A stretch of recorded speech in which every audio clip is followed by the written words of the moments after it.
There's a moment, quiet, almost invisible, when you feel it. Most people ignore it, and that's how toxic relationships begin. Not with loud chaos, but with a small instinct we silence. Today, this is your wake-up checklist. Not to blame yourself content, but to finally break the pattern. Step 1. Listen to your discomfort. If every early interaction feels like a test you might fail, stop.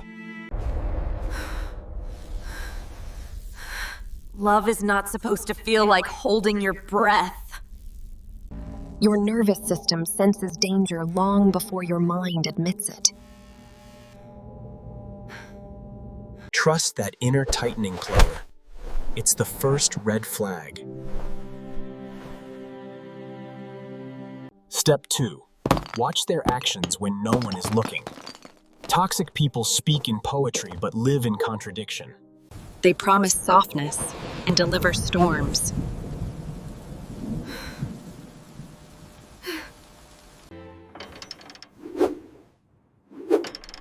Let the actions be the truth.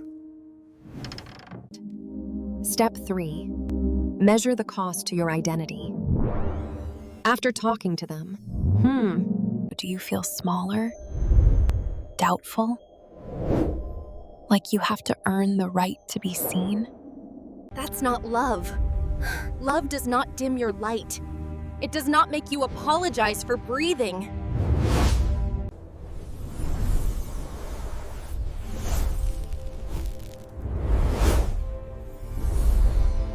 Step 4. Guard your boundaries like they're your future claimed. Because they are. In toxic dynamics, your no becomes a challenge, a joke, a reason for conflict.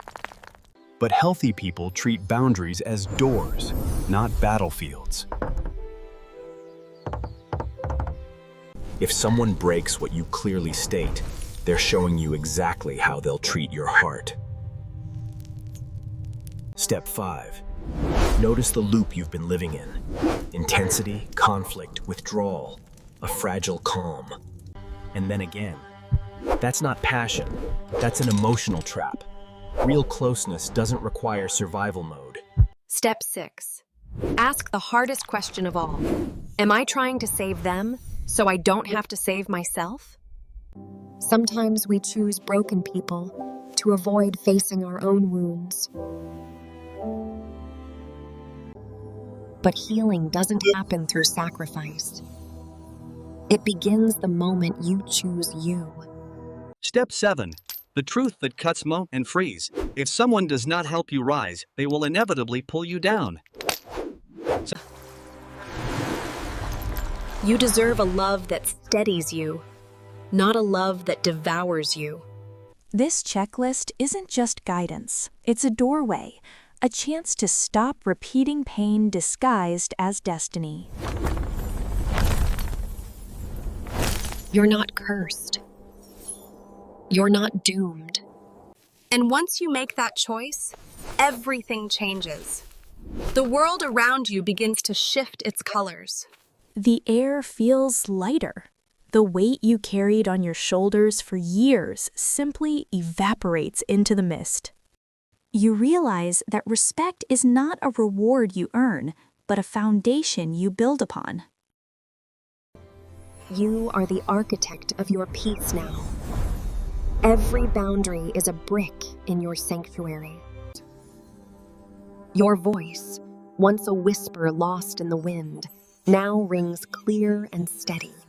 It carries the weight of your truth.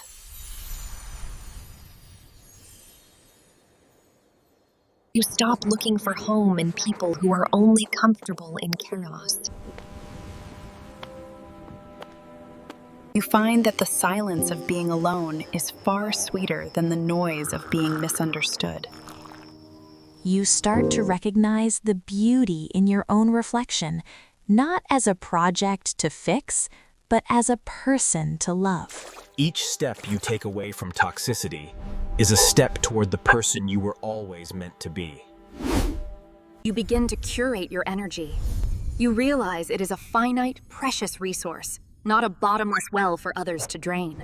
The guilt that used to follow your no starts to transform. It no longer feels like a sin. It feels like armor. You notice how much space you have now. Space to think. You stop over-explaining yourself. You understand that those who value you don't need a manual to treat you with kindness.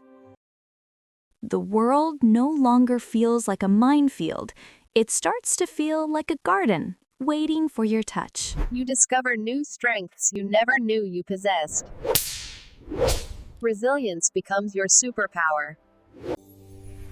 Old wounds that once festered now begin to scar over, becoming symbols of survival, not shame. You attract different people now. Those who see your light and add to it, rather than try to extinguish it.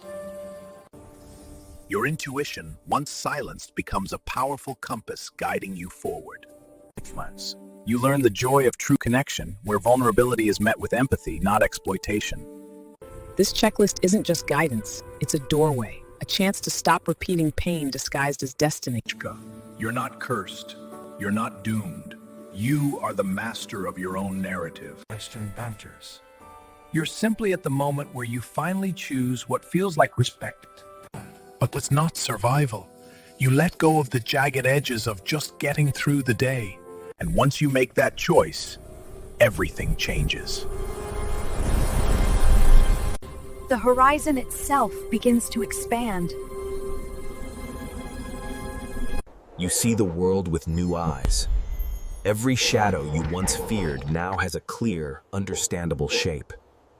The silence that used to be filled with anxiety is now a playground for your own creativity and peace. You are no longer waiting for permission to exist.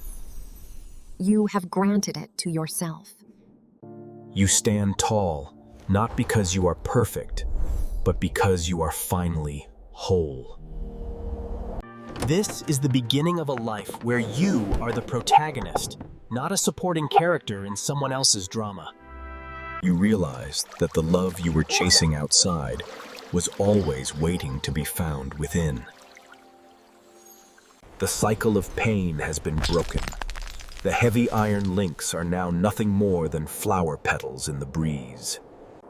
You breathe in the future braid, a clean, unwritten slate where you hold the pen. You are finally free to be soft, because you are strong enough to protect your own heart. The checklist is complete. The doorway is crossed. Your life is waiting. You don't look back at the shadows. You focus on the warmth of the sun on your skin, real and earned.